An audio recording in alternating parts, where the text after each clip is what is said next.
Galera, seja mais uma vez aí bem-vindo ao canal História e Curiosidades. Estamos aqui novamente para mais um vídeo, assim como havia prometido, hoje com a segunda parte do vídeo sobre a Revolução Francesa. Eu tinha feito a primeira parte e agora venho aqui fazer a segunda parte do vídeo sobre a Revolução Francesa. Mas antes eu gostaria de mandar um abraço aí para o grupo do MMC, sempre aqui curtindo o nosso canal, vendo nossos vídeos. Um abraço aí pro pessoal do MMC. E lembrar também que nos próximos vídeos, nas próximas semanas, eu estarei junto com a professora Marta Ângelo, a Martinha, mais conhecida carinhosamente aí como Martinha, e estará aqui conosco falando a respeito da educação especial, Ela que é uma grande conhecedora, trabalha já há muitos anos com a educação especial e estará aqui também nos próximos vídeos aqui do canal História e Curiosidades. E sobre Revolução Francesa, vocês se lembram aí no último vídeo que fizemos sobre o assunto, paramos ali na queda da Bastilha, queda da Bastilha que aconteceu no dia 14 de julho de 1789, Então ali fizemos ali nossa primeira parte, encerramos ali e hoje vamos dar início à segunda parte aí da Revolução Francesa a partir da queda da Bastilha. Mas antes também eu gostaria de mostrar para vocês, eu vim totalmente preparado para essa aula aqui, para esse vídeo sobre a Revolução Francesa. Olha a minha bandeirinha aí que eu fiz da França, veja que lindo a bandeira que eu fiz justamente para o tema de hoje, Revolução Francesa. Então, após a queda da Bastilha, no ano 1789, houve a criação de vários grupos ali na França, grupos esses que eram formados principalmente pelo Terceiro Estado, Entre os grupos destacavam-se os girondinos, que eram mais conservadores, os girondinos que faziam parte ali da alta burguesia, geralmente os comerciantes ali mais enriquecidos, os empresários da época, Essas pessoas faziam parte do grupo que era conhecido como girondinos e eram mais conservadores. A respeito da Revolução Francesa, eles tinham opiniões, eles tinham sugestões bem conservadoras, Na verdade, o medo que eles tinham é que a Revolução Francesa desse, principalmente aos plebeus, uma maior ampliação dos poderes.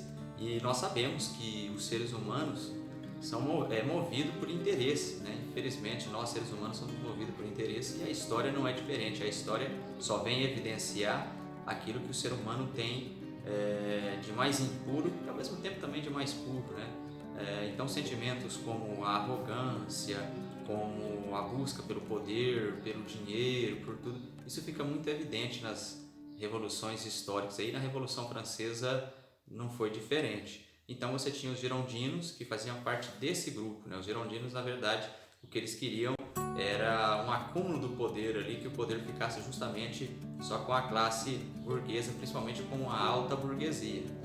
Você tinha também, após a queda da Bastilha, você tinha a planície. A planície eram membros também da burguesia, tinha membros da alta burguesia, tinha alguns membros da baixa burguesia, e essa planície ela defendia interesses tanto conservadores como também defendia interesses liberais, Alguns interesses liberais, alguns interesses que eram pregados nos movimentos iluministas, era defendido também pela planície. Então ela não era considerada nem conservadora e nem também radical, Então por isso era a planície, era o grupo ali, vamos dizer assim, o grupo do meio, E por último nós tínhamos os jacobinos que tinha como líder o grande Robespierre, Robespierre era um líder ali jacobino, defensor das ideias iluministas, E era um movimento bem mais radical, Era um movimento que inclusive tinha como principal intenção que a França se tornasse uma república, tirando ali, acabando com o poder monárquico, acabando com aquilo que eles chamavam de o antigo regime.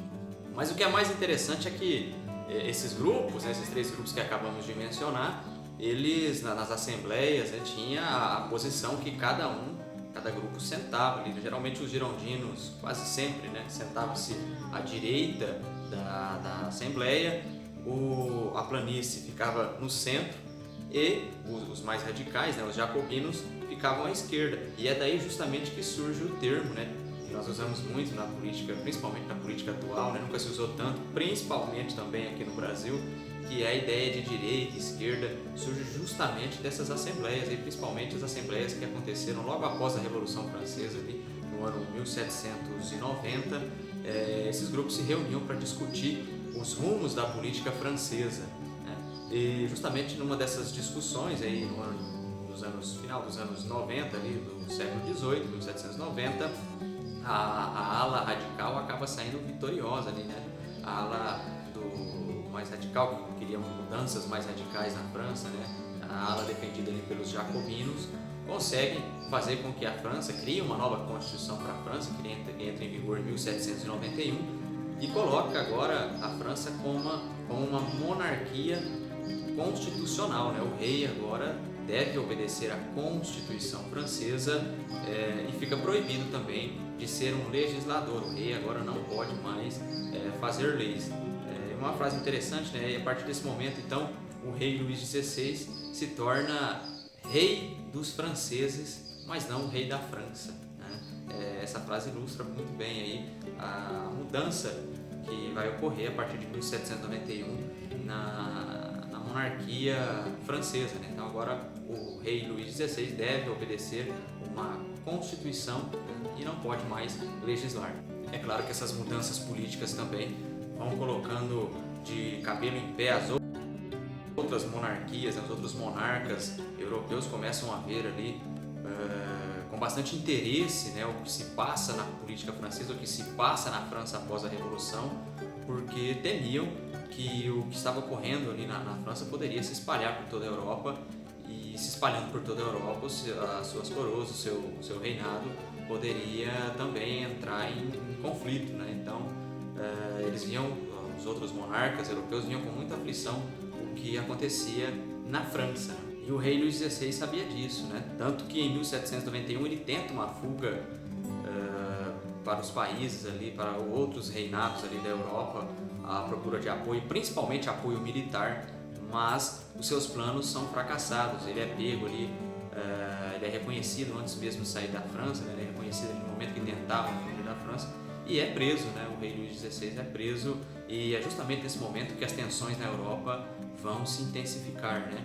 Porque fica provado, o povo sente e tem agora Luís XVI como um traidor. Tanto é que em 1792 ele é justamente acusado de traição, né? O rei Luís XVI é acusado de traição, já não tem mais o nome rei Luís XVI, e agora ele é simplesmente um cidadão aí, o Luís Capeto, né?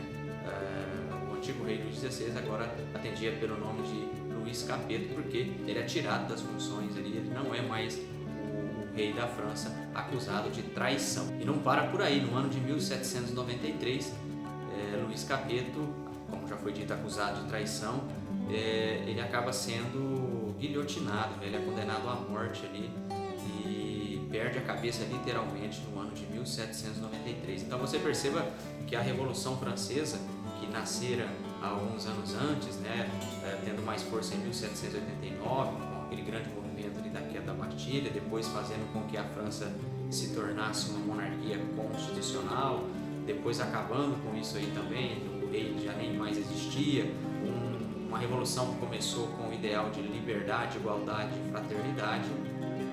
Essa revolução, a cada ano que passava, manchava a França com mais sangue. Dava para melhor, com certeza, que disse que ia mudar melhor, que já estava bom. Disse que ia mudar para melhor, que não estava muito bom, estava meio ruim também, estava ruim. Agora parece que piorou. De 1793 a 1794, aproximadamente 500 mil de pessoas foram presas, acusadas ali de traição e acusadas também de planejar ações contra a Revolução, né, de ser contra-revolucionários, né. Essas pessoas foram presas, cerca mais ou menos de 35 mil pessoas foram executadas na guilhotina. A guilhotina na França de 1793 até 1794 não parou de trabalhar, né, e foi um momento ali conhecido na França como o Grande Terror, né, um momento complicado na França, né.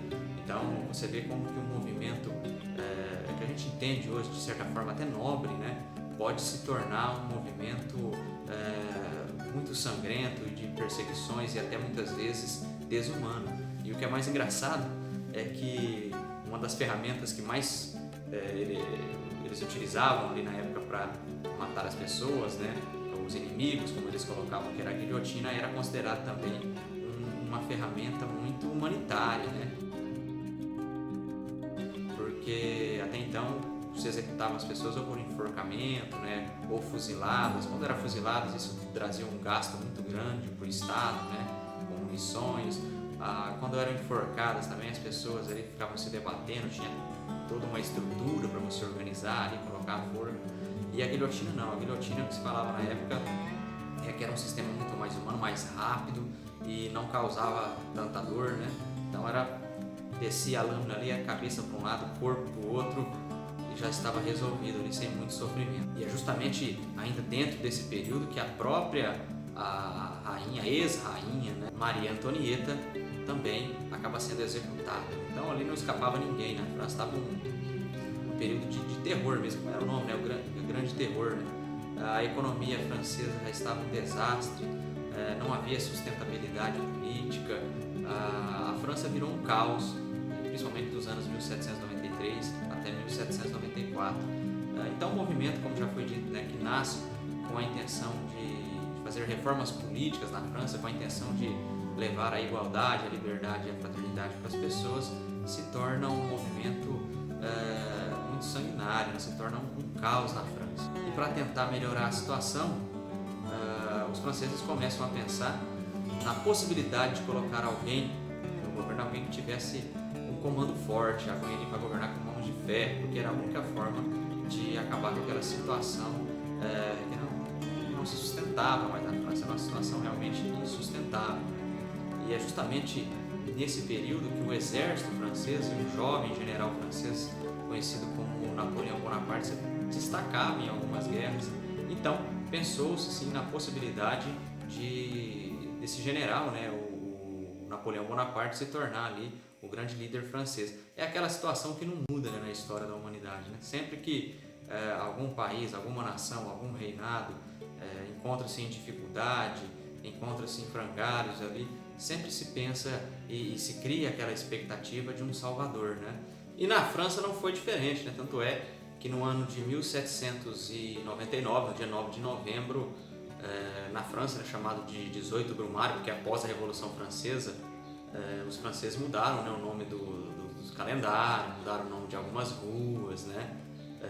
Toda rua, toda praça que fizesse alguma menção à monarquia, eles tiraram o nome e colocaram nomes republicanos, né? Então, no dia 9 de novembro para nós, que os franceses eram conhecidos como 18 Brumário, né, o mês aí das brumas, Napoleão Bonaparte acaba se tornando um dos cônsules ali do governo francês, né? Era ele mais dois, mas aí posteriormente ele se torna o primeiro cônsul, se torna o único cônsul, né? Isso em 1804.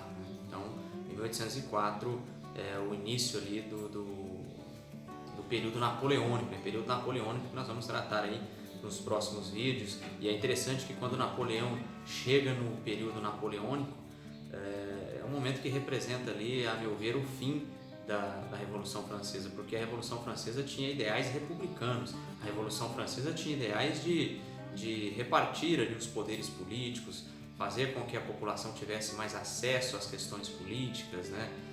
E com Napoleão Bonaparte a gente vê que vai acontecer o inverso, né? O que vai acontecer com Napoleão Bonaparte é um acúmulo de poder justamente com ele. É claro que Napoleão, mesmo acumulando poderes, nós vamos ver isso aí nos próximos vídeos, ele possui sim alguns ideais defendidos durante a Revolução Francesa, mas é o fim da Revolução Francesa, né?